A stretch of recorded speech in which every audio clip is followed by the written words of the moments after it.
Jenny, yung utang mo, tagal-tagal na nun ah. Be, paulit-ulit tayo. Wala nga akong pera. Nakakainis ka mo, sobrang tagal na nun, be. Nakakainis ba, be? Di pa billboard, di pa No. billboard, di pa billboard, di pa billboard mo.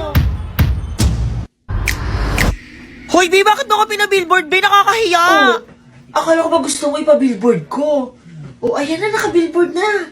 Magbabayad ka na ba ng utang? Kainis, may walang isa. As ko, Ilan ka, be? perfect, be, bakit? Lo, ba't mas mataas ka sa akin? Di ba nangopya ka lang naman sa akin? O ano kayo nang kopya ko sa'yo? May alam pa rin ako na hindi mo alam. Tanggapin mo na lang, mas magaling ako sa'yo. Okay na yun.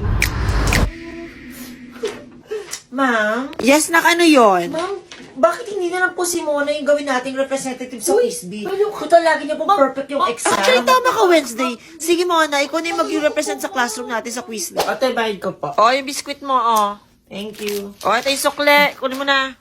Na ano, Tatay, ba't candy naman yung sukli nyo? Lagi na lang candy Wala sa kaming inyo. bariya. Yan lang meron kami dito. Lang meron kami dito. Lang meron kami dito. Lang meron kami dito. Lang meron dito. Tay, pabili ko ng biskwit na yan. Ilan, Neng? Isa lang po. Oh. Thank you. Bayad ko po. Ano to? Ba't candy binayad mo? Anin ko to? Ay, titanggapin mo na lang. Yan lang meron ako dito.